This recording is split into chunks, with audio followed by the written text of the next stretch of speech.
Hello and welcome to Love Work Life 16-minute mentor sessions. As always, Paul Jacobs and myself are here, and this week we have been joined again by Mr. Paul Sharp. Now, there is a bit of technology wizardry here because Mr. Sharp has joined us from Turkey. Last week he gave me a bit of a hard time saying he was from the right side of the hill, at least from the wrong country this week, and looking at his shirt, how he's got any right to have a go at anybody is just beyond me. So we've got some good news, we've got some bad news, we've got some good news, got some bad news, and then we've got some more good news. So the good news is I'm back, and you don't have to Mr. Jacobs whittling on for half an hour, which is the good news. Outrageous. The bad news is, though, as I say, Mr. Jacobs can only be with us for 5 minutes today. But the good news is Paul will be here with us for the full hour from there. But the bad news is obviously you've got to now suffer his shirt for that hour.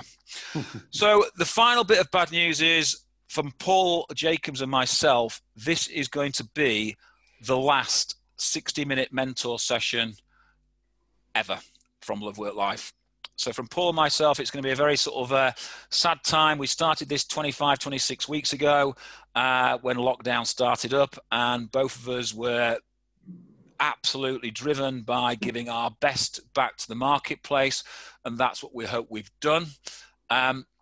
So we'd like to say thank you to all those people that have been on all the webinars, or most of the webinars. It's been great. We've enjoyed doing them, and we look forward to sort of hopefully seeing you again in the future, because that's where the good news comes in.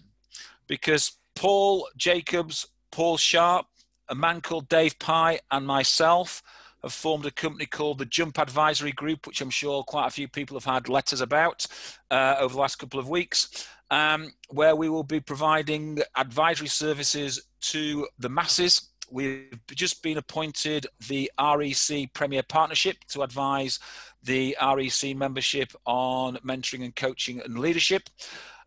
So we will be delivering the webinars as normal next week, but just via Jump. So ladies and gentlemen, it's a round of applause for Love Work Life. And Mr. Jacobs, thank you very much. And sorry that we are leaving you as Love Work Life, but we're glad to be coming back as Jump. So if I could just also say a big thank you to everybody that's been involved with these webinars since this lockdown began. And it's been great. I mean, we've had phenomenal feedback from everybody, and you guys have been incredibly supportive. And we hope that we've been equally as supportive in your direction. But as Howard said, although it's goodbye from Love Work Life, which for me is tough because I set Love Work Life up in 2009. But during this lockdown, Howard, myself, Paul and Dave have got together. We've been doing weekly REC webinars. We got along so well that we decided that we would actually form our own business. So Jump Advisory Group is being launched on Monday. That means it's, for me, kind of tough because I'm going to stop trading under Love Work Life Consulting, but incredibly exciting because I'm going to be working with these 3 reprobates, particularly. He looks like a turkey, actually, in that shirt. I don't know about being in Turkey, but I'm very excited about working with the guys. And we will be doing weekly webinars jointly with the REC. We hope, potentially, for the next 3 to 5 years, believe it or not. We've just signed a new agreement, as Howard said. So it's goodbye as Love Work Life, but it will be hello as Jump Advisory Group. So whether you like it or not, we're going to be around for a while. You'll still see us every single week. And I'm very pleased and proud to be involved with the guys. All joking aside, it's very exciting for us all. So thank you. As Howard said, I have to go because the good news, I think, for everybody is that things are picking up, thank goodness. And I've got a session with one of my clients that starts in about 2 minutes. So I'll leave you in the safe hands of these two guys. I hope you all have a fabulous hour, great webinar ahead of you, and look forward to seeing you all in about a week's time. Okay, see you. Take care. Cheers, Paul. Thanks for joining us. Bye now. So Annette, yes, it is no, but congratulations. Thank you very much. And thank you, Nicola, for your kind words as well as we move on to the next chapter. So let's move on to this week's webinar anyway. So Mr. Sharp, how are you? How's Turkey first and foremost, Mr. Sharp? I've just realised when I was on this, looking at you and PJ, I don't know whether everybody can remember the two old guys in the balcony on the Muppet Show, but I now realise what I've joined after all these sort of weeks. It's only just dawned on me, but obviously it's a bit too late to pull out now. But yeah, it's all good here, all very COVID friendly, I have to say. Have to wear. It's a bit unusual getting used to the masks around the hotel. All the buffets have gone. It's a little bit unusual, but a very hot and very welcome break from the UK, I have to say. So let me give you an idea of what we're sort of going to talk about today. And, we were talking about this last week about there's a window of opportunity coming. And we start to think about the schools go back this week and next week, depending on where you are in the UK. Yeah. Once the schools go back and universities go back, we believe, and listening to all the advice from the government, from the health, etc., they think there is a second spike coming, and they think that was normally, and you start to look at what's happened in Germany, New Zealand, Australia, etc. The second spike normally starts to come about anywhere between 8 and 12 weeks afterwards, which basically says there is a 2-month window of opportunity now to really start to push yourself out there and do an awful lot of work. So the idea of this webinar is to sort of talk about, the things that we should be doing now to make sure we take off. And we talk about having that runway to take off. So the question is always, as a pilot, do you have a plan of takeoff? Have you gone through your checklist? Do you have a strategy? Are you going to take flight, or are you going to crash at the end of the runway? And that's what we've got to start talking about. So there's lots of things that we need to start to think about. One of the questions that I was asked on this week's webinar was, what's your most challenging experience in recession? And besides Paul's shirt, potentially my ex-wife, I think the most challenging thing that I found in recession was mindset. And we're going to talk an awful lot about mindset. And it's the mindset, not so much of yourself, it's the people around you. And I'm a constant believer in that you are a creation of your environment, and therefore if your environment is a negative mindset, then you'll end up with a negative mindset yourself. If your environment is a positive mindset, then it is about what you do with that positivity. But there's also the positive mindset, again, which is very, very destroying. And there's a positive mindset where people are positive, but without any reason or knowledge of what's actually going to happen in the marketplace. They're just saying, oh, it's going to be all right, it's going to be all right, but without actually no contents behind that. So the first question I'm going to sort of breach, and we're going to talk about, and there's quite a few people that have asked questions on this, Paul, which is about, are your people, or do your people have the right mindset? And what I want to try weave into this answer is to answer these questions as well at the same time. Okay, so one of the questions was, what in the new world of BD might look like? And how do we elevate consultants to think differently and not lapse into complacency? And that is all about mindset. Do we see October as a time to take risk and unfurlough staff and giving it everything? And how many agencies still have staff furloughed? And again, I think that's mindset of your management. Okay. And how do we unify and motivate a team to really push forward again, when some have had, in effect, 5 months on holiday and others haven't? So give me your view on mindset, Paul, and we'll try sort of weave those answers into those questions as we go through that. So I think, thank you. So I think that the first thing for me, Howard, is people replicate a mirror behavior. And I think as leaders, we have to be very cognizant of, how we behave and how we lead. And it's not just the words, it's the tone and the body language that go along with the words as well. And I think that sometimes we probably underestimate just the impact that we have, especially those people that have got or used to a very strong following and very sort of loyal teams. I think certainly when I look back, there's been times when I've maybe understood it, but not quite understood the why, in terms of why people would do that. But I think having that mindset is absolutely paramount to everything. And if I look back through the last few recessions that I've come through, I think having a positive mindset is deal or no deal, really. It's as simple as that. And I think the one thing we can affect is how we perform and how we do business and how we go after things. What we can't do is change what's going to happen with COVID or lockdowns or restrictions. And I think, you know, therefore channeling your energy and focusing to the things that you can affect and you can, you know, get a result for, whether it be good, bad or indifferent, that's where your energy's got to go. If it's going elsewhere, if you're worrying about stuff you can't affect, you're spending time and energy on things that aren't going to have any material effects in your business. And as a sales professional, I always come back to, if I'm not getting the results, I'm not putting my time or energy into the right things or in the right place. And I've got to go out and find that right things or right place. So Howard, mindset for me is it's got to come from the top down, 100%. I do not disagree with that. It has to come from the top down. And I think, I always talk about the ripple effect. And as a manager, when you walk into a room, it creates a ripple across that room. It hits the other side of the room and it comes back. If that ripple is a positive ripple, then the ripple coming back is going to be a positive ripple.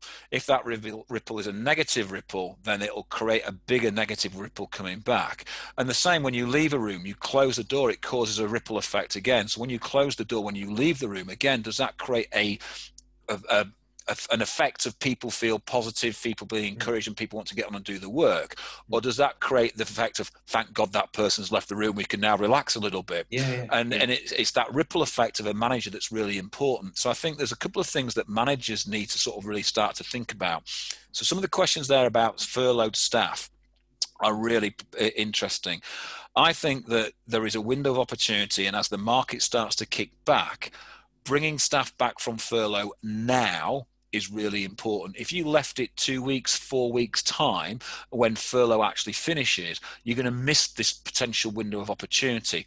It's also going to take them 3 or 4 weeks to get themselves back up to speed, to get them to where they want to be. When we start to think about that, we're talking about September, October, and eventually November as the window of opportunity. Once we start hitting November, we're then almost into Christmas. We've also got to think that Brexit is coming as well at that same stage. So is it going to slow down through December? Quite possibly it will do. But obviously if coronavirus kicks back in again, then it will definitely will do. So I think, to me now, we should be bringing the staff back from furlough. The cost it's going to be immaterial based on what you might lose from an opportunity out there. So I will be looking at that. The flip side of that, which is the real mindset of the manager, is how do you then motivate and drive people once they get within the business? Because as someone said there, some have had 5 months holidays and others haven't, and it's quite interesting. I meet some of my friends, and I was out in the Lake District at the weekend and had a conversation with a guy in a pub, and he'd been on furlough for 5 months. And he had a lovely time. He'd been talking about all the things he'd done in the last 5 months. And he said, what about you? And I said, I've been working 12 to 14 hours every day, doing various different things. And he couldn't believe that. So there is a genuine different mindset. So I think as managers, if you've been a manager that's been working constantly to keep your business afloat, then I applaud you, because that's what you should be doing. But you've got to understand that these people are going to come in with a very different mindset. So how we get them back into work is really important. And I think, to me, that's where planning comes in. And if we have a great plan as they walk through the door, then instantly you can start to affect mindset. You know where you're going, you know what they need to be doing, they know what they need to do, they know the boundaries of that, and they know what milestones they want you want to achieve, and therefore it starts that ticking clock straight away. If you leave that, they will lapse into complacency very, very quickly. I don't disagree. I think some things just sprung to mind, and I think as leaders and managers and directors and everything else, I think there's definitely been times. I don't think anybody's 100% positive and got energy levels at maximum output all the time. And what I would just say on that, for me, is understanding who you can go to help you get that energy level back up. And I think that's where working with you, Howard, and PJ and Dave over the last sort of few weeks, I think we've all sort of sparred off one another, and it's given us that impetus to go off and create jump in terms of what we're doing, that in terms of the what next. But I think sometimes it's just understanding where we go to for that little bit of energy, and we all need it sometimes. Whether it be a coach, a mentor, some competition, or somebody else is in the industry.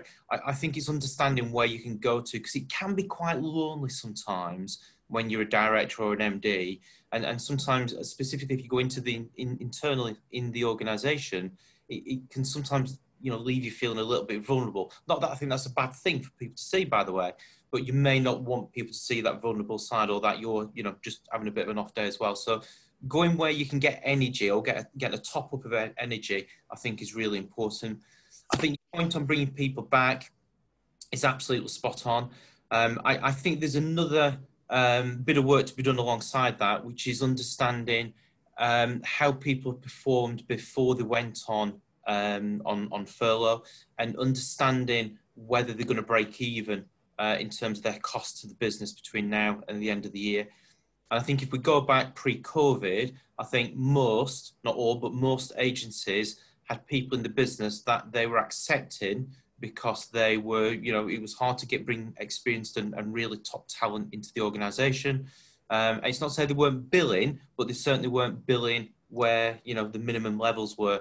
So I think understanding what those minimum levels of billings are, making sure you're really transparent in terms of publishing that within an organisation or a business, but also understanding whether people can at least break even. And if they can't, I would say that's where owners, directors need to be just perhaps thinking, are they the right people going forward, given that the market has changed and it's very much turned from candidate to client and everything else that goes along with it. So being patient with people that can't bill in the short to medium term is going to put a lot of financial pressure on agencies, I think.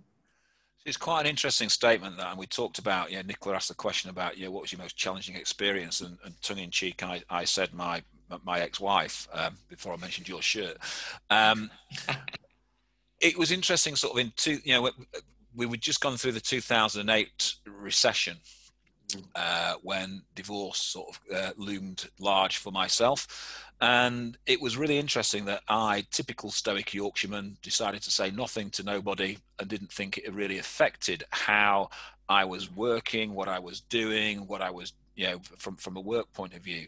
It was only about 18 months into that where, two of the girls that worked for me up in Scotland, and I spent a lot of time in Edinburgh, we were out having a drink, and they pulled me to one side and had a very serious conversation with me about various different things, and I ended up sort of opening up and telling them, and it was quite sort of cathartic and stuff like that I'd suddenly offloaded.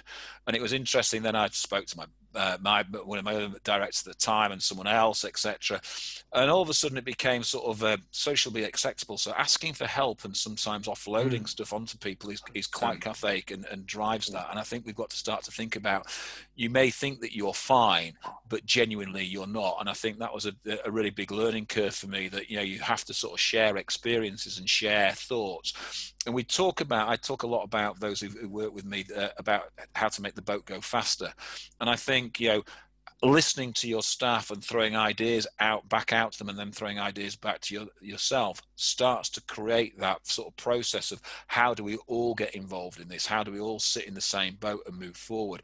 And again, that's all about that mindset. If your staff are fearful of bringing out ideas, talking about ideas, then genuinely what you'll find is that they won't bring ideas to you. If your staff are genuinely caring about your business, then they'll talk to you about how to save your business and stuff like that. And then I always go back to two very famous stories about that, where I think it was Bryant and May. I'm pretty certain it was Bryant and May, the matchmakers back in the very early 19th century, 1900s, were starting to go bankrupt because their costs were huge and the price of wood had suddenly gone through the roof. And I think it was just as we approached coming out of the First World War, and they wondered how to sort of save money. And they were very, very adamant. They were talking about the board and what the board was doing and what have you. And as they were walking through, one of the engineers was walking through, and they asked him, what should we do? And he turned around and said, well, there's one thing we can sort of save money on. And they said, what's that? And they said, well, we put the sandpaper down both sides of the box. It's the most expensive part of the box. Why not just put it down one side? And they cut their costs in half instantly and saved the business. And the other one was palm olive.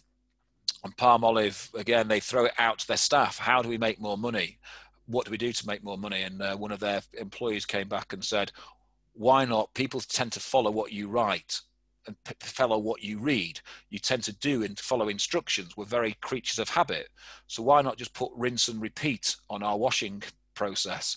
And when you me and you, Paul, we've done nothing for the shampoo market for many a year, but most people that take a shampoo into a shower will rinse and repeat. Well, that's always made me I always thought about that. If I've washed it once, surely it's clean now. Why do I have to rinse and repeat it? But most people do, and therefore it massively doubled their turnover very, very quickly.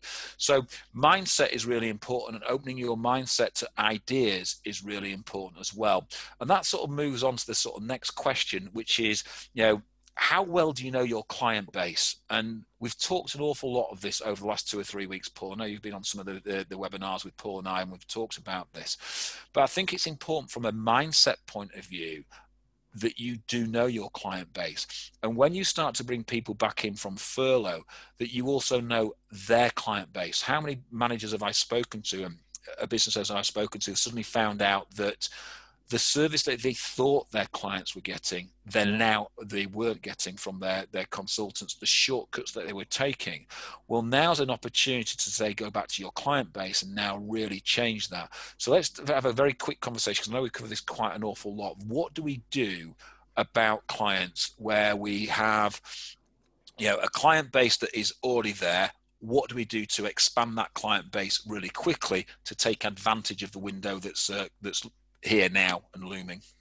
I think it's a really quick exercise for everybody to do, Howard. And I think, looking back at clients you've built this year, looking at clients you've built last year, and looking at clients where you've had vacancies but not filled them, so therefore you may not have built. So I think you look at those 3 pockets of clients, get it all listed on a whiteboard or post-it notes or whatever it is. And I think understanding which phase each client relationship is at is really important.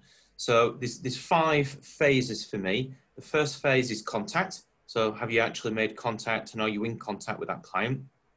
And they may not be in contact with you back, by the way. So, what are you doing around contact? The second one is acceptance. And are they starting to accept the relationship that you're trying to build? And I can give you indicators if you want. If anybody asks a question, I can give you indicators in terms of how you move from one to the other. Moving from contact to acceptance is clearly one of the toughest challenges. Once you're in acceptance, then it's trying to get it to trust. So that's the 3rd level. Once you're in trust, it's trying to get it to loyalty. And then the ultimate level is advocacy. So those are the 5 types of relationships that you'll have with clients. And you'll have a different strategy for each client depending upon where they're at in terms of, where you've mapped it. So I think that's the first and foremost point. And, what I've done in the past, and this has created a bit of competition amongst teams, I've looked at all those clients, particularly the lapsed clients or clients where we've had roles but not filled them, put them on a little post-it note and literally assign them to individual members of the team and made it their responsibility to try and get that client from one stage to another, or get them from being a non-billing client to a billing client. And it creates a bit of fun and a bit of competition and everything else. So I think that's got to be the starting point for me. I think, the question around what is one of the first things you've done in previous recessions, you go hunting where you've got existing client relationships.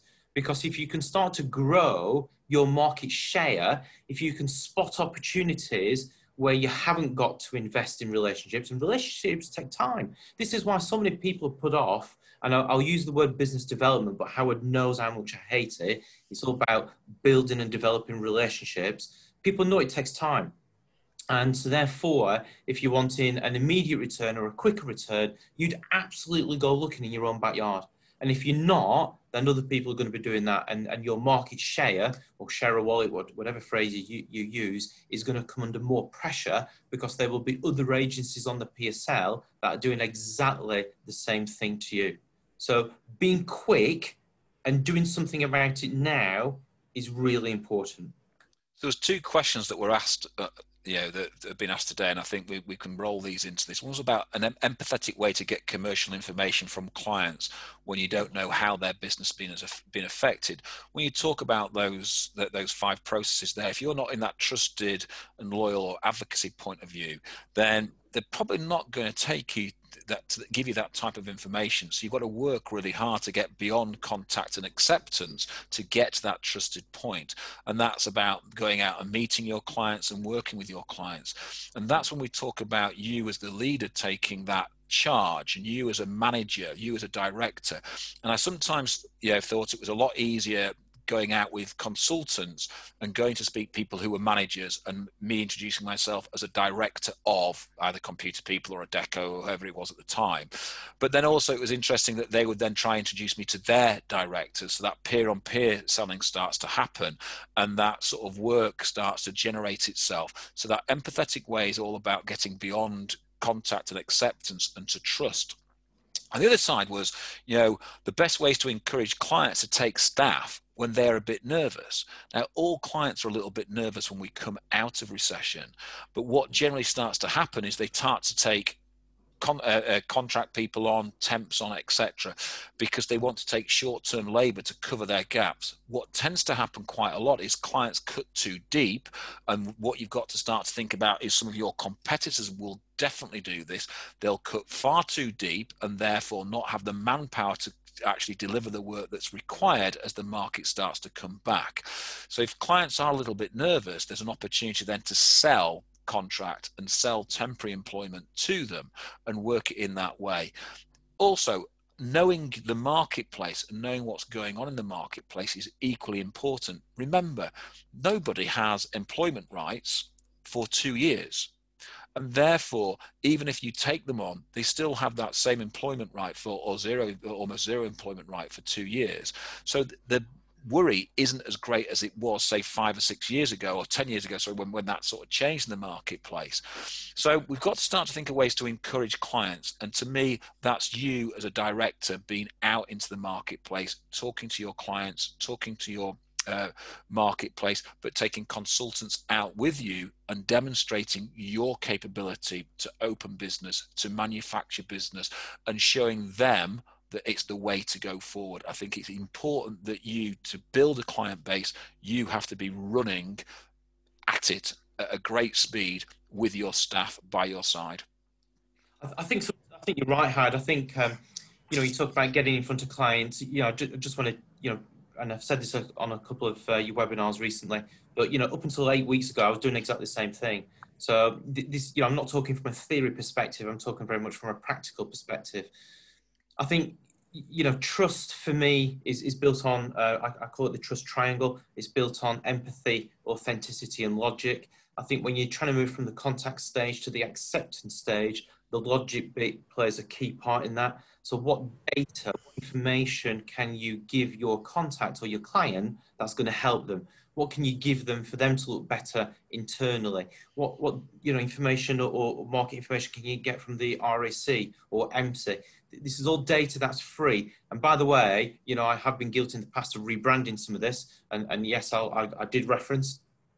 And then you send it out and it's branded from, as your agency. You're giving them market data and market information. Telling people where they recruit from, where their organization recruits from, and where they lose talent to. Doing what I call a churn report is dead easy to do. So giving something is really important to start that relationship. But people should absolutely be looking in their own backyard. They really should. Indeed. And I think this sort of leads next the next question that we sort of posed about taking advantage in this market space is looking at your competitors. What are your competitors doing? But look at where your competitors are struggling. And there are a lot of agencies out there struggling because they've done very little during lockdown to actually save. I've had a couple of calls over the last 2 weeks with agencies that have basically stuck their head in the sand and have only just started to pull it out again to see what's going on in the marketplace. So I think, looking at your competitors and understanding what your competitors are doing is really important. So again, you've just come out of this environment, Paul. So talk to me about what competitor analysis that you would normally have done at this stage. I think there's two things, Howard. I just want to go back to, if you're not in front of your clients, if you're not talking to your client on a regular basis, then you're not going to spot opportunities, and you're not going to find out what the other agencies on the PSL are doing. So literally, 10 weeks ago, so that would be 2 weeks before I joined you guys. I was talking to a HRD for a tech company in the sort of south of England, because I regularly spoke to my clients, and particularly the HRD community. And just through that conversation, she sort of let me know that an agency up in Glasgow that they had used for payrolling interns, she thought they'd gone bust, or you know, best case scenario, they were all on furlough, but they weren't answering their emails. So straight away, you ask what can we do to help, and before you know it, you know, within like 3 days, you've onboarded 15 interns for 3 months. You know, you're making a bit of payroll margin out of it, but you know, not an awful lot of money, but you're doing it as a service, as a value add in terms of solving a problem. And then literally 2 days before I joined these guys, joined Jump, should I say, then you know, they then gave me another £2,600 a day contractors because we'd solved one of the other problems. So you know, these acorns are definitely out there to be had, but you've got to get out in front of your clients, and you've got to be there at all time. So I think that sort of says, we were talking the question before about, you know, what does new BD look like? New BD is that empathetic, caring, what else can we offer to our clients? But there's a flip side to this. And this is the flip side where the big players in the marketplace like to play and where little players tend not to view. And this is, can you buy some of your competitors out? What a great opportunity to buy. I was speaking to a client up in Scotland, and they have just literally bought a client in the Midlands. Client had gone under. They thought the client's got a great name, great client base, great opportunity, bought the client, took the brave decision and done that. And I remember in 2008 when the recession came and being pulled into a room with the head of Adecco, as in the head of Adecco worldwide, to be announced that Spring, Bednock and Clark, Modis, etc., just been bought by Adecco, and you're going to inherit all these companies. Off you go build them, which was great. But their view is to buying market share. So I'm sure there's markets out there where you could think, could you add benefit or be added benefit if you took over one of your competitors, if you see they're struggling? Because remember, what you're going to do is you would strip out their back office, you would strip out some of their management lines, and you'd be left with some really good sales consultants and some really great clients. And therefore, it's about maximizing your costs when you do those type of things. So there's a view saying that you could look at that and buy some market share as well if your competitors are struggling. But the flip side of that is what we were talking about, is looking at where they're struggling and what can you offer your clients where you have let's say a dual foothold in, they've got a foothold and you've got a foothold in. What can you do to stamp on their toes to really push them out of your client? And this is the time now, and this is where I, as a contract consultant, made most of my money, was during recession, was pushing my competitors out by giving the best service, the maximum service, but then going to actually find the client and understand what their problems were and delivered back to their problems. So I didn't shy away from BD. In fact, I picked my BD up even more during this period and really drove that into the client base. So Howard, absolutely, and you know, people who are on the webinar now maybe heard me say previously that, you know, after every recession, the first thing to bounce back is contract recruitment. And sure enough, you're looking at, you know, when we look at the data now, the one thing that's holding up better than perm is contract recruitment. And you know, that was backed up by another statement from the REC about 10 days ago. So contract recruitment is definitely out there to be had at this moment in time, a little bit easier than perm. So is your business set up to accommodate that? And obviously with contract, you've then got cash flow challenges as well. So it's a bit more of a commercial issue than perm. I think also, you know, we've got IR35 coming down the line. Before you know it, then, you know, that's going to be upon us.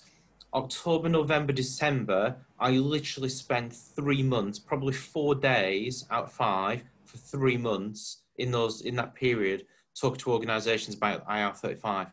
So if you're an agency, it doesn't matter whether you're a big agency, a small or a medium-sized agency, you know, now's a really great time to be talking to your client about things like this. And the thing about moving from contact to acceptance is trying to give them data and information, so things that's very objective, and then trying to get in front of your client to then talk about a solution that isn't you selling, because they may not be buying. It's about you trying to understand what their pain points are, or things that are coming downstream that you may be able to help with. And I keep saying this and keep saying it and keep saying it. If I was the owner of, or a director now of a small agency, I would be looking at diversifying in two areas. One, around a solution. So is now the time that you can extend the service? Can you run all the contract labour in some of your clients? That might mean partnering up or doing some partnership work with other competitors. But is there something you can do a little bit more creative for that client? And then the second avenue, which is probably more akin to what you were saying, Howard, it's either looking to acquire or looking to diversify. And what I don't mean here is by switching the core of your business, because that's high risk and it's going to take time. But are there other streams or add-ons or natural organic progressions to what you're doing today, whereby you could start to develop new revenue streams for the future? I think a lot of agencies have been very one-dimensional in terms of they've been operating in one specific sector or area or skill sets. Not all, but a lot. And I think now is the time to look at that. And this then brings us back to the question, Howard, that we always ask, which is, what's the purpose of your business? What's your business strategy? How do you know it's set up in the right way for the future? And what does this mean in terms of your competition, your clients, and your products and your channels? Now is all the time to be asking all these questions. I think it's quite an interesting one, and as we sort of pushed further down into sort of the questions that we've been asked, some of the questions that we were asked was about owners and managers. What are they doing? Okay, what are they doing to help get their staff into this new way of working? Remotivating staff. And I think what you're talking about there with regards to pushing it into new avenues, pushing it into new marketplaces. Although I wouldn't say if you're in, let's say, an IT market, suddenly think, well, there's lots in trades and labour, let's go into trades and labour. The market has to link. There has to be a genuine sort of progression from what market you're doing or what have you. So diversification isn't all about just finding a brand new market and pushing into that. It's finding markets that you can step into. So to me, that's all about the leader's mindset again, and it's about what is the leader doing to, again, energize and excite the staff. And I think that energy that a leader brings about, this is the vision, this is the mission, this is the value, this is what we've got, that's the things that we should be really starting to look at and starting to move forward.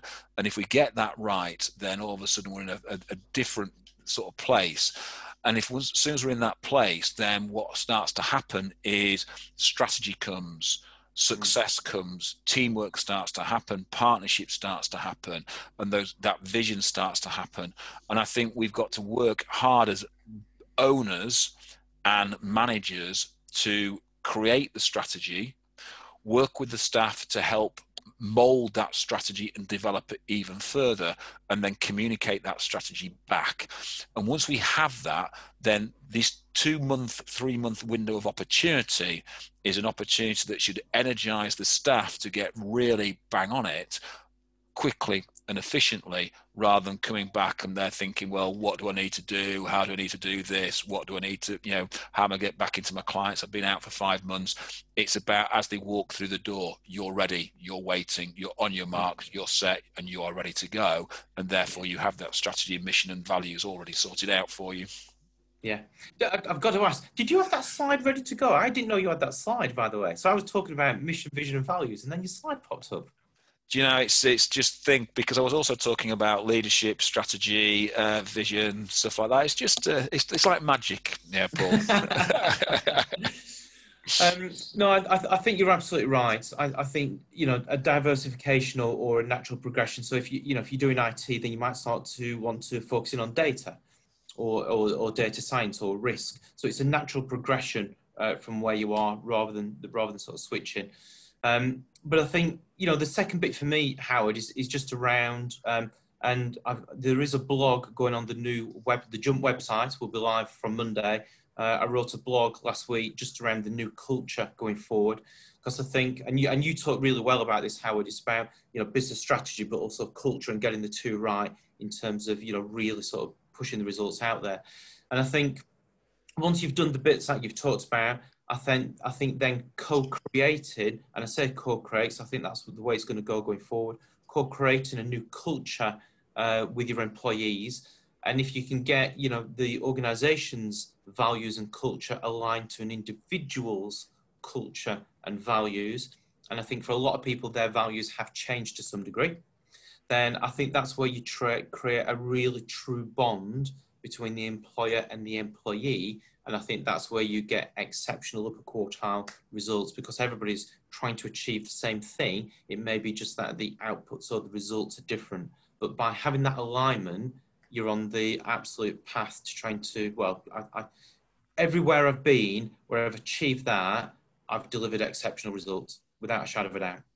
And I think that's right. I think I will echo that, because, you know, too many people, it's, you know, everyone's got their individual targets and everyone's driving to hit their individual targets, and the managers are driving those consultants to hit those individual targets, but the managers may not have shared their target, what they've got to achieve. The director of the business might have shared their target and what they've got to achieve. So there's no that commonality, there's no that common camaraderie that creates that, and therefore teamwork doesn't really happen. And we talk an awful lot about culture, and culture does beat strategy when the culture is really high, but strategy beats culture when the culture's low. However, if you've got a great strategy and a great culture, then, you know, you're almost become unstoppable to a certain degree. So we've got to start to think about culture and where culture comes from. And I always think about, you know, this in a very simplistic way. If I'm going to invest in staff, and I don't care whether these are staff that I've been working with for 5-10 years and coming back after furlough, or staff that have been with me 5 minutes, the more that I invest in my staff, the more my staff will invest in my business. And so that means training, that means upskilling on a weekly basis. Not, and again, back to the original question was, what was your most challenging experience of recession? This wasn't a challenging experience. This helped to overcome those challenges. And it was interesting, the offices that I put these in and the managers and who implemented it came out of recession far faster than those that didn't. I put weekly skilled sessions in for all their consultants. I upskilled the managers to be able to deliver training sessions to their teams. And it was interesting. Those teams, whether it be Scotland, Ireland, or England, those teams that actually did those training sessions all of a sudden started to hit the upward curve and start to come out of recession a lot quickly. Those where the manager wasn't bothered about upskilling their staff and helping their staff genuinely struggled to come out of recession. And so it's important that now we start to think about the training and development of our staff. What can we give them that will encourage them to give more to our clients? The more you give them, the more they will give back to your clients. Yeah, totally agree. You've just mentioned about the people bit. It's just another point come to me, Howard. I meant to mention it earlier. Just in terms of the competition, it's just triggers. It's all very connected. And that is, the more you're talking to other recruiters out there, other, you know, team leaders, team managers, the more you're talking to other people, the more you're going to find out about what other agencies are doing. And I always used to have a very rough rule of thumb, which is all my leaders needed to spend a day a week on finding the best talent in the market. And sometimes that was around pipelining. And it's ironic, isn't it? We talk to our clients about pipelining talent, but we don't often do it ourselves. So I always used to talk about the leaders pipelining talent. And the second reason was using it as the best possible opportunity to find out what other agencies were doing. And therefore, investing in your people, whether it's be internally from a skills and capability perspective, or whether it would be about making sure you've got the right people in the business by going external and doing some benchmarking and finding out what else there is out there.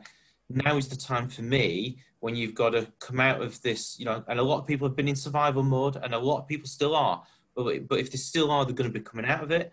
And if they're not in it, then they're now into that next phase, which is the build phase and building for the future. So, you know, coming out of the business and looking at the business, now's the absolute best time to do this. And that's not just from a strategy perspective, it's equally from a people perspective. So I think to capitalize on this window of opportunity and really springboard your business forward, we talk about staff. Okay, so let's talk about working from home versus working in the office, etc. We've got to think that wherever our staff are working from, it has to be their happy place. They have to feel comfortable and they have to feel encouraged. So irrespective of whether they're working from home or they're working in the office or whether there's a blended mixture of both, how they feel and how they're treated is really important. And how you make them feel, if they feel comfortable and they feel confident and they feel if they are being supported, they will give that back in heaps. If they just feel that they're a number on your spreadsheet, that you have to hit a figure and they have to hit a figure, then they tend to switch off very, very quickly. So I think it's important that we start to think about the value when we talk about the employee value that we can create, and that you talk there about hunting down, other consultants from outside your agency, because at the moment there is a great opportunity to take good quality consultants from agencies that may not care about how their staff feel, may not care what they're doing, may not have delivered a plan, and therefore the consultants won't be in their happy place. It's interesting how many consultants I speak to at the moment that are worried about going back into the office, worried about doing this, worried about doing that. And why? Because their management hasn't done anything to waylay those fears. So again, what that does, it prevents that acceleration of sales, because they're still very worried about themselves, they're worried about their business, they're worried about their jobs, because no one's truly talked to them about that. So I think as a management, we need to start to think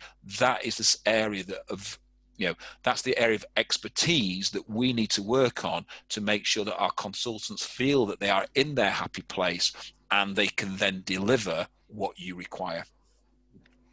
Yeah, and somebody's asked a question around sort of cold calling and marketing, which I thought was a very good question. I think if you revert back to the short term, it's all about hitting the targets and the KPIs. I think that's almost going to take people back a little bit. I think people have been working remotely, and I think in most cases people demonstrated that they can have really high levels of productivity. So hence the reason why I talk about this co-creating the new workplace and the culture going forward. I think once you've done that, I think it's setting yourself up for success going forward. But if you're very much into the here and now, you're going to create a culture of selling rather than being consultative. And when you're selling, you're going to be dependent upon being the right place, the right time to find somebody who's going to need to almost distressed by something, whether it be a person or a skill or an individual, temp or perm or whatever. That works to some degree, but having been, a head of resourcing, the amount of times I've made distressed purchases were few and far between. That doesn't mean to say that I didn't make them, by the way, but the vast majority of purchases were planned or strategic. And to do that, you've got to have some sort of relationship. And this comes all the way back to selling versus being consultative. If you're selling, you're going to be in the here and now. You're going to be looking very short-termism. It's going to create a culture of selling rather than being consultative. That isn't to say that we're not trying to sell through being consultative, by the way, but it is a different spin on it. And I think equally the EVP is going to be felt not only by your people, but it's going to be felt by your clients as well, because you are going to come across, or your teams are going to come across as very sort of salesy. In some sectors that works, and in some environments it can work, and with some clients it can work, but I wouldn't say it's the majority. And therefore, coming back to the mapping your clients out and understanding where they are and where you're trying to get them to be, I think is really important. I think it's an interesting view, and we go back to the core basics, don't we? And I think, as we start to sort of come to sort of the end of this webinar, that the conversation sort of needs to think about, we have a window of opportunity, we have staff coming back into our business, and it's how do we sort of really sort that out? And my view is all the time is about that onboarding that we talk about, and we talk about an onboarding sort of situation where, if you onboard your staff back in, then they start to become more productive. And I then start to think about the clients that we're working with. And I've just done a webinar and quoted Pink Floyd, wasting away the moments that make up a dull day. flit around your hours in an offhand way, okay? Because too many agents out there, consultants, will hide behind poorly qualified jobs. The managers doesn't understand that they're because they're just hitting KPIs, okay? They lack interest and they lack commitment. And I think if we start to ignore those things that we have in the past, then we start to fail, as we've talked about earlier. So we've now got to start to think about, when we start to evaluate our client base, who wastes our time and where should we invest? Who should we sack as a client? And though it sounds a bit harsh at this moment in time, where every client could potentially earn us money, but lots of clients will stop you earning money because they waste your time. Who should we genuinely stack? If we start to then do that thing, then what that does from an onboarding point of view, it starts to create urgency and it starts to remove that lethargy. And that's all about the mindset then of the staff, okay? They need to have a reason to be calling the client. Okay, and I always say, from a client's point of view, that from a staff point of view, when I was selling, okay, I would have a nemesis in my head constantly of the best recruitment person that I'd ever met. I'd put all the bits together and that would be my nemesis. And so every time I spoke to a client, okay, and they said they were working with somebody else, that was my nemesis. And my job was to outperform that nemesis constantly. So I would create internal competition in myself and how to outperform myself. I would then, as a manager, I start to do that as a manager, and I start to create a positive internal competition, as we talked about earlier, about opening new clients, developing new clients, and driving into new clients. So to me, that lethargy suddenly disappeared, that I didn't want people to be lethargic. I wanted people to be busy, but not as in that horrible statement, to be a busy fool, is to be genuinely busy. And if we go back to the UK stats of on perm, 2 out of 10, you know, a recruitment consultant will fill 2 out of 10 requirements that they take on. Well, that's appalling. 80% of your time is basically wasted. So if we can start to shift that mindset now, and this is where management comes in again. If I were going back to my staff at that onboarding process and I was saying, right, this is the process that we need to follow. These are the things that we need to do on an individual basis. And these are the stats individually, going back to stats that we were doing before lockdown, then we can start to find out where they're strong and where they're weak. We can then start to find out where we can then start to develop training programs to go around those strengths and weaknesses to really start to create urgency. And that urgency then it becomes passion, and that passion starts to then spill over to your clients, and that's when clients start to buy more from you. And so that comment about being on the phone to your clients rather than marketing and what have you, and there is an absolute place for marketing, and I think marketing is going to be, you know, the new BD. But what you'll tend to find is if you purely market and do no BD, as more and more agencies pick up their marketing, that gives the clients choice. So if you don't know how to close a client, then you're in problems. So if you're marketing and doing lots of BD, then you'll start to close your clients more. So create that urgency in your your consultant's mindset by creating nemesises. And it's always about beating somebody. It was never about beating the people within the business, which lots of agencies do. They pitch X against Y in your own business. They're better than you, she's better than him, etc., etc. No, the competition is outside the market, outside your agency. So you need to get out there and work out how you're going to beat your nemesis from there. Absolutely. And I think the marketing bit's a really key thing. I mean, Bill Bowman talks about having one marketeer in your business for every, I think it's 5 recruiters. Now, I think that's a bit overkill. But, you know, in my previous role, I had a team of 6 in a marketing department servicing a group of about 300. So having a good marketing presence is really key. And I think what it does for me, or what it has done, is give the sales people confidence that they don't have to just sell a CV, that they can talk about the market, they can talk about networking groups, they can talk about immigration or migration of labour, they can talk about talent acquisition models going forward. It just gives them so much more confidence, and it means that when they get in front of organisations and clients, they've got so much more to talk about other than is there a role that I can fill. And thanks for Susie, by the way, just in terms of a kind comment. Just quickly on the client profitability, Howard, you know, I think that's a really important point, because understanding where your clients are, but understanding how much money you make out of them is equally as important. And I can remember only 18 months ago, 2 years ago, you know, looking at a team that were servicing the financial markets in London, that had a very big and well-known prestigious brand in the investment banking world. And when I dug into it, you know, I had an account manager on there, I had 2 delivery people, I had a salesperson, and yet we were generating 41 CVs to make a placement because we were just on a PSL with 6 other agencies.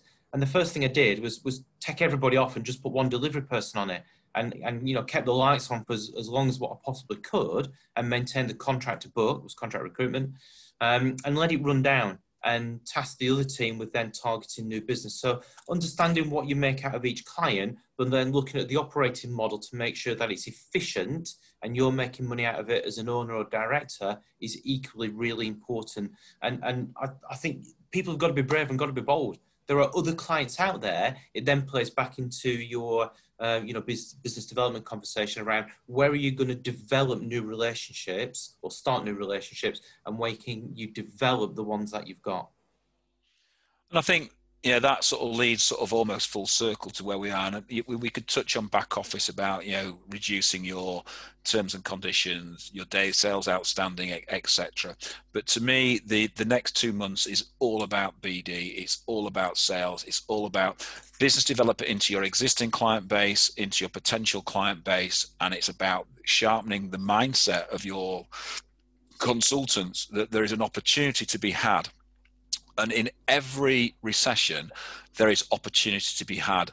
And, you know, if you're going to sit here in, you know, December and be kicking yourself saying, oh, well, look at these agencies, they've all come back, why haven't I? It's because, have you developed that? Have you put something in there that does that and allows you to do that? You know, give your staff that mindset to do that. So to me, as we started this, you know, as goes the head, goes the business.